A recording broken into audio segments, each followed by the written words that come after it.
Hey folks, my first attempt at a tape, not live staff meeting. Hopefully we'll move staff meetings to our distance Wednesdays. Those Wednesdays will start next week, so our first distance learning Wednesday will be the 7th. Remember that we want to make sure that we have a lesson up for the students on that day. It can be a review lesson, can be some extensions off what you've already previously done, but making sure that the students have things to work on, that we do take attendance on those days. Well, that leads me into my next thing, which would be attendance. When in doubt, mark kids present. No student will ever pass your class, okay, based on attendance.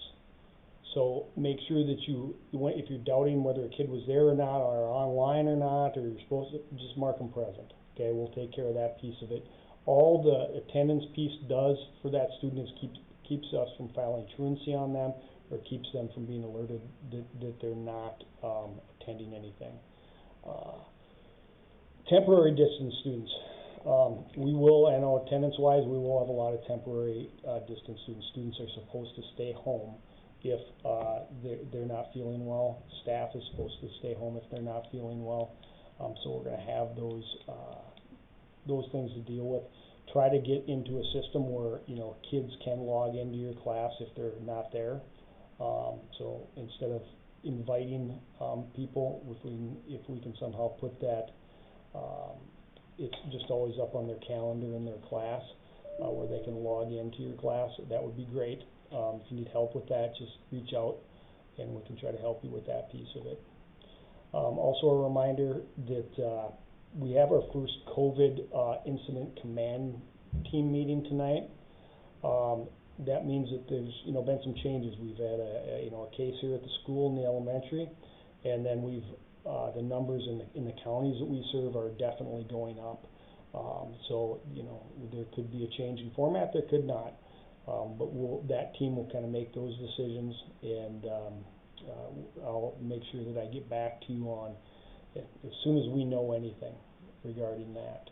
So nothing has been decided at this point or anything like that, but we'll take a look at those numbers, take a look at where in the counties these cases are taking place, and what risk it poses to us right now. So that's that. Evals, growth plans, student engagement surveys, and peer observations. That's what we're going to talk about next. I know that's exciting, but so all non-tenured teachers this year will go through three evaluations.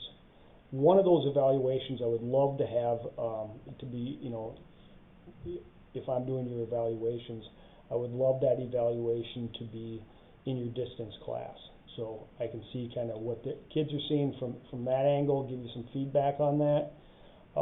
The other two, in person, sit in your class, depending on how the formats go from this point out. But again, so if you're a non-tenured teacher, you're going to have 3 evals. If you're a first-year non-tenured person, you're going to do a growth plan for us. And with your growth plans, I want to make sure that you're incorporating things into your goals that you're already doing. So if we're working really hard on technology and making sure that we accommodate kids in distance learning, make that part of your growth plan. And things you're already doing, things you're already working on. So really look at those kind of things when we're talking about our growth plans. Student engagement surveys. Everybody that's being evaluated this year, either tenured or non-tenured, you have to do a student engagement survey. So you'll send a survey out to your students. I have some example surveys, but really you're looking for how engaged they are in class, letting the students give you feedback on how safe they feel in class, how engaged they feel in class, how things are going for them in your course, things like that. And like I said, I have some examples that people used last year and it went very, very well. So I can get those examples out to you if you want one. And otherwise, just before you send out your survey, get it okayed through me before you send out that survey. Anything else on that? Oh, peer observations. Peer observations. Anybody who's not in their formal evaluation year. And I can give you the folks that are in their formal evaluation year. That'd be Kelly Savage, Jamie Prax, Corellis, Goff, Espy, and Gina Taylor at the high school level. Obviously, I'm not going to do Kelly Savage's. I traded that to Wade for 3 other evaluations. So Wade will be doing that one. And then Gina Taylor, obviously that's going to be a tough one for me. It's going to be hard to observe her in the Army. So I'll wait on that piece of it. But the rest of you then would be working on those peer observations. So the people that I haven't talked about, you're going to be doing peer observations. And my advice to you is get those done now. You can do those virtually in somebody's class if they let you join. Give them that feedback, get your forms done and turned into Kayla. So if you have any questions regarding that, you can come and talk to me. You can talk to Mr. Moen or Wade, and we'll help you out with that process if you're unfamiliar with it. Homecoming. Homecoming is going to be next week. You say Mr. Savage, this has been kept pretty low key. Yeah, it's been kept very low key. We're not advertising it out to the community a lot. Why? We really can't have anybody here. So the less we advertise it, the less we'll actually have people here. And we're going to try to keep some of our traditions in that. So we play Staples, which is a great game. We're going to raffle off some tickets for students to come to the game. If staff wants to go to the game next Friday, you have to talk to Mo, and you'd have to be working at that event in order to get a ticket.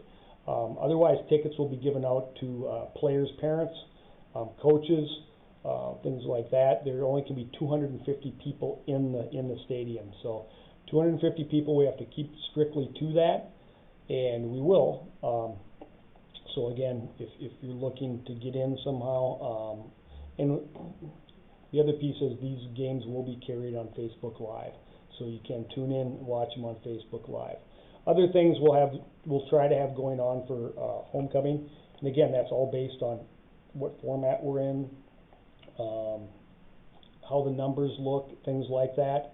But we're still going to try to do a parade. We're going to do a coronation. There just won't be any crowds there, and we're not going to invite the community into those things. We're also looking at having a spread out smaller version of the powder puff game and the volleyball buff game. And again, depends on our numbers and how things are going. That's why everything is kind of tentative through that. You say, well, what are we going to do on Distance Wednesday? Well, we're going to try to put together a online Distance Husky bingo game and give away some prizes to students online, try to keep them engaged a little bit. If you have ideas, Kayla Hutchison is our new student council advisor, and her and the student council will be running homecoming week and snow days week. So if you can reach out to her if you have some great ideas or want to help with anything. That would be just awesome. I just want the kids to have a homecoming this year more than anything else. Distance learning days, again, they're starting, guys, next week, and I know we're all looking forward to that. If you think we should have staff meetings occasionally on those Wednesdays, let me know. If I have them in person, or if I have them and I'm having you tune into them, it will be on those days. I'm going to try to be extremely respectful of your time, because I know how busy everything is right now. Days fly by. I can't account for a lot of things, and I know you can't. So we'll just keep moving through, and hopefully those Wednesdays will help us out a little bit. And like I said, we'll see what format we're in coming up after this incident command team meeting. So thank you for all your hard work. Greatly appreciate it. I know you guys are working your butts off, and we're all a little overwhelmed, and we're all, feel like one day we hit our stride, and the next day we go right back down. And but I know the kids appreciate what we're doing, and the community appreciates what we're doing, and I appreciate you guys. So again, thanks for everything, and we'll see you out in the hallway. Thanks.